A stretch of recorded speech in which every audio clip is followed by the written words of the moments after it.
Hi everybody. So this week I want to go through some key points from your reading this week that is going to definitely be helpful to you for next week when we have our guest speaker. So this is the reading, Recirculating Our Racism, Public Memory, Folklore, and Place in East Texas. And the author is Dr. James Chase Sanchez. So Dr. Sanchez is a great friend and colleague of mine as well. We have worked on a couple of projects together. We're actually working on a book right now. So it's just great that you have the opportunity to read his work because he is truly an expert in these areas. And also because it's great because it's talking about something that is so nearby to here. I love pulling from research that is talking about right here where we live. So while Grand Saline is not right here, it's still a couple hours away. So we're pretty darn close to the site of study here. So let's just talk a little bit about some of the concepts that Dr. Sanchez brings up in his piece.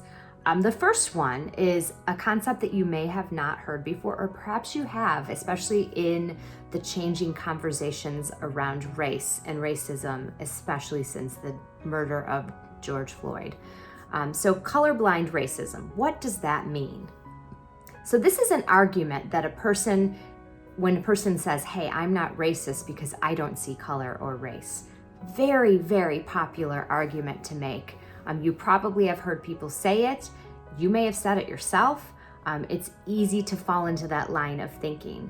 And so it's an idea that it was actually discussed in Eduardo Bonilla Silva's book. I have it right here, actually. So this is the text right here. It's called Racism Without Racists. And the idea is, how can racism exist if everyone says that they're not racist? So it's an excellent text if something of interest to you. But so Dr. Sanchez is pulling from that idea here.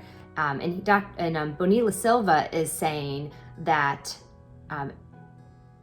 colorblind racism is an ideology that maintains white supremacy because it allows you to still kind of think the way you think about people, but in conversation, you can still say, hey, I'm not racist because I don't really see color.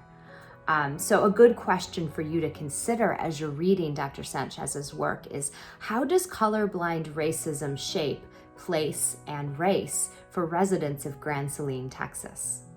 So this is a good question for you to consider as you're reading. And even if you've read the text already, I definitely encourage you to go back and think about that question. That would be a good conversation starter for Dr. Sanchez as well. Secondly, here's another concept that Dr. Sanchez talks about, folklore. So this might be a concept that you're familiar with, but in terms of how he is using it, folklore are stories that situate sites of memory and contribute to the way people identify themselves and the places that they inhabit. So they're the stories that we tell ourselves.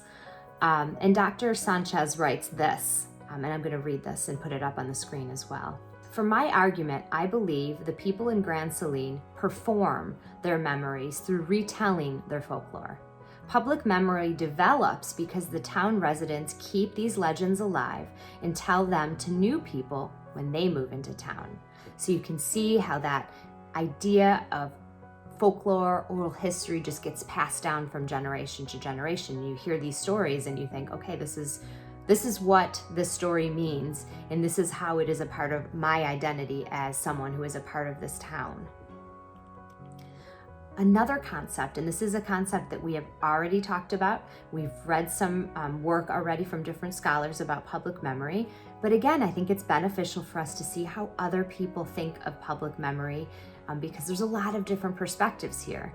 And so Sanchez actually cites Edward Casey, who is a pretty important public memory kind of philosopher. And he says public memory is both attached to a past and acts to ensure a future of remembering, of further remembering of the same event. So it's interesting to think of public memory, and I always think of it in terms of a continuum that has a past, but it's affecting the future. It's not just something that lives in the past, it's something that is very much tied to where we are in this present moment. Thinking back to Dickinson, Blair, and Ott's introduction that we talked about last week, that has the same idea. So here's another question for you to consider too when you're reading Dr. Sanchez's work. How does this definition of public memory fit in with what you've already learned about public memory? So are there points of contrast for you? Is there some similarity? So it's a good thing to think about. Sanchez's application of public memory also signifies memory as place making. So in other words, he studies specific spaces and places as directly related to public memory. And this fits really well with what we're doing in this class, because we're going to be ultimately studying sites of counter memory. So the relationship between place and space and place making is heavily tied to public memory. And this is a great example of this in the article that you're reading. So public memory and race, these are concepts that Sanchez argues are very interlocked. These are concepts that are related to each other. He connects racialized folklore about the sites that he mentions in Grand Saline, and he makes it tangible how white people remember racism publicly. So a great example of that is, if you're looking at the text, the various interviews that he does with residents. You can really see the connection between the racialized folklore and how they think of racism and how they think about their town. So these are the sites that Dr. Sanchez identifies and studies in his article. Actually, this is a chapter in an edited collection. So the first is Clark's Ferry, and this is a site where children have said to have died a really tragic, horrific death. Also a KKK meeting place. So people in the town very much recognize that this is historically a site, and perhaps still is a site for the KKK to meet. But it's a really mysterious site that is silenced by the town. And I think there's an example too of like kids wanting to do a project about it and like everyone being like, shh, this is not something we talk about. Ritualistic sacrifices. I mean, this is like the scene of a horror movie, it sounds like. So that's one space. Secondly is Pole Town. And so Pole Town was separated with this old wooden bridge that, fell into disrepair, and then they didn't build another bridge. A very, very sad space that resonates and remembers the lynching of many Black individuals in town. So explicit violence is very much linked to this place. And this is something that people remember, people talk about, but then some people say, hey, I don't really think it happened. Again, that idea of folklore and telling stories. And then the entrance to the town, there was at one time a sign indicating that this was a sundown town.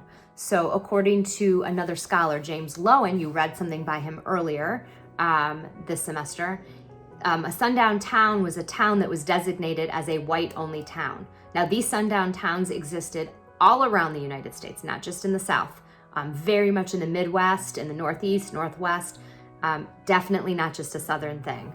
In fact, there were more sundowns in the North than in the South. And so many of them actually still exist to this day. And so a sundown town, this particular sign in front of Grand Saline said, an N-word, I'm not gonna use that word, "Don't let the sun go down on you here." So, but then there was this interesting denial from people in town, like, did that sign really exist? Because to believe that sign exists would very much point to this overt, explicit racism that existed and still persists in the town to this day. So let's talk a little bit about the implications from the reading from Dr. Sanchez's article. He says, my interviews demonstrate that hardly anyone in the town would revert to himself or herself as racist, or would label Grand Saline as racist. I'm sure that we could probably say the same thing about many towns that we come from as well. No one wants to say that, because that idea would reinforce ideas where we have to deal with racism. So it's easier to have colorblind racism, say I don't see color, but yet these memories of systemic racism and violence to Black individuals existed. And in spite of this fact, these are some good questions to think about, okay? So in spite of this fact, why is Grand Saline still an unwelcome place to Black individuals and people of color?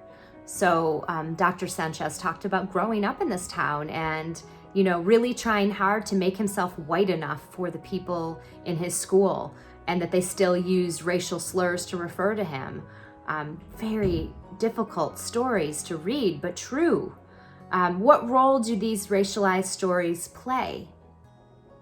What role do these racialized memory sites play?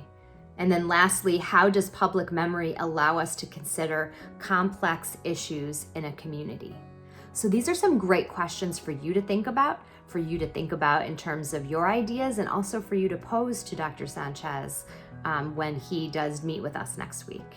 So thank you so much. I hope this was helpful to you as you're reading and preparing for this text. And I'll talk to you soon.